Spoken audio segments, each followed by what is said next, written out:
What's up, my D&D family? Today I have a build I'm honestly really excited to bring to you guys. The concept for this build is a stance dancer. Somebody who has an offensive stance and a defensive stance. I wanted them to go from this hyper high damage but ultimately risky playstyle to this really not that much damage, but all of a sudden we're a turtle show. And I think I really hit that, and in order to pull it off, that specific flavor that is not well represented in D&D, I had to do a barbarian monk multiclass. Now the community as a whole will look at this multiclass and say that it's not doable, but I think there's more synergies than people would like to admit, and I'm going to explore that with this build. Let's jump into it. So to begin, our stats need to be far, wide, and spread. We need dexterity, we need wisdom, we need strength, and we need constitution. That's a lot of stats. So I wanted to take a lineage that helped us out with our stat efficiency. Tortle is actually perfect for this. That way we don't have to invest too deeply into dex, and we can still maintain a solid armor class. So as for our stats, I want to say that point buy is pretty dang necessary with this build because our stats need to be really efficient to make this work. What we're gonna do is we're gonna take 13 in dex, 13 in wisdom, and we're going to have 16 in strength and constitution. And the way we achieve this is a +1/+1/+1, put it towards those two 16s and then one of those 13s, and that's how we can get the most out of this build. So we're gonna be 3 levels into Beast Barbarian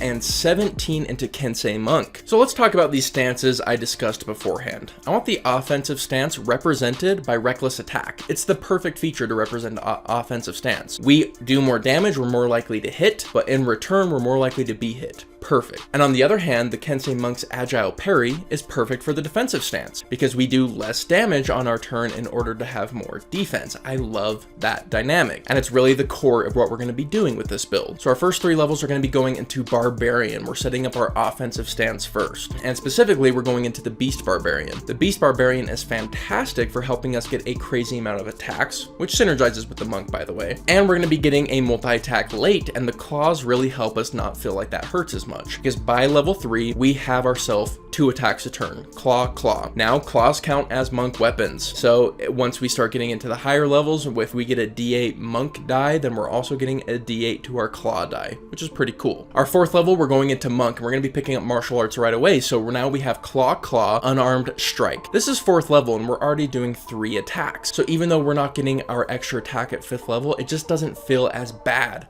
with this build. And that theme continues here. Once we hit 5th level, or Monk 2, we can now have 2 key points to do Flurry of Blows. Now what's really cool is Flurry of Blows synergizes very well with Rage. Now I've talked extensively in my Monk deep dive that I believe monks need to be specialized, that we need to take one of their features and enhance it as much as we can so that we get the most out of each key point we spend. Key efficiency is really big for a monk, and I want to show how Rage actually enhances key efficiency for us, because if we're raged, every single one of our Flurry of Blows adds the rage damage to it. So we are getting more efficient damage output from our Flurry of Blows. But more importantly is we have Reckless as well. So now it's more likely to hit, so our damage efficiency goes way up. So you have a 5th level monk who's using Flurry of Blows, and then you have this Rage Flurry of Blows. The Rage Flurry of Blows is a lot better.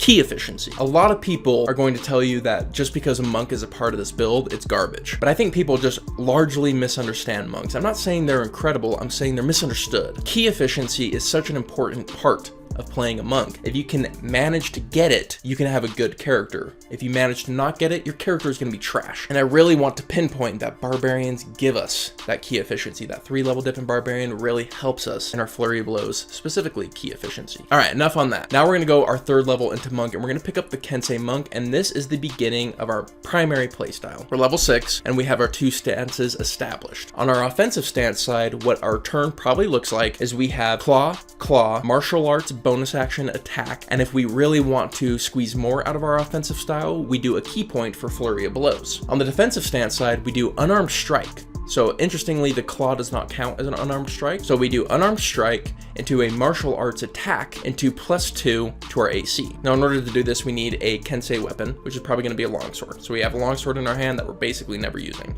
but it needs to be there. And if we want to enhance that playstyle with key, we can do patient defense. So we can go even more. We're a Tortle with 17 AC. We're getting +2 AC from Kensei, so a respectable 19. But if we really need our defenses high, we can also take the dodge action as part of our key. So now we have these 2 stances that we can enhance with with Ki. I think that's really cool. Getting into our 4th level monk, this is where we get our first ASI. And with this build specifically, we are doing so many attacks that a strength bump is so required. We need to maximize our strength as quick as possible. So yeah, at this level, I'm taking a strength bump. Next level, we're getting 5th monk, we're getting extra attack. Now our offensive stance might look like this: longsword, claw, martial arts attack if we're wanting to enhance it, key point for flurry of blows. And on our defensive side, it'll be claw, unarmed attack, either into if we want to enhance it, patient defense, or our martial arts bonus action attack. So here's an interesting discussion at this moment. What we do with our next level is really informed by how late the campaign is going. Is your campaign going to 20? Well, we're just going to continue going into monk, because getting 17 monk is really good with this build, because our martial arts die increases our claw attacks. So if we get to level 17 monk, we're gonna have claw, that's a D10, claw, that's a D10, claw, that's a D10, martial arts attack, that's a D10, and then potentially flurry blows for a D10. So you're gonna have 5 D10 plus 7 damage each. You're doing a lot of damage. But if the campaign's gonna end around level 12, then we're actually gonna wanna take another level in Barbarian to again bump our strength up. That level in Barbarian really represents, okay, this is front loaded, we're getting a lot more power front loaded to us if we take that Barbarian level, whereas the monk levels are investment levels, that if we took them long term, we're going to be stronger there at the end. Now, once we get our strength maximized, what else do we do with our ASIs? Well, unlike most monks, because our AC is already high, we have a lot of room to take feats. Now, because we have 13 in our wisdom, taking resilient wisdom is a good way to buff up our wisdom saves if we're not going to at least 17th level. Because eventually we're going to get diamond soul, so we'd get proficiency in wisdom saves anyways, but that's so late in the game that you might actually, if you're not expecting to go that far, just take resilient wisdom. It rounds out your wisdom score and it gives you that buff to your wisdom saves, and it might be a worthy investment. Some other ideas include sentinel, mobile, or the tough feat. The tough feat is actually better than taking a con dip because we don't really care about concentration saves, so just getting the extra HP is a bigger deal for us. I want to talk about a couple additional synergies that comes from a monk barbarian multi-class. Monks eventually can run up walls. Barbarians have advantage on grappling someone, so we can grab someone, run up a wall, and pile drive them. And in between us having rage resistance to bludgeoning damage, falling damage, and monk having the slow fall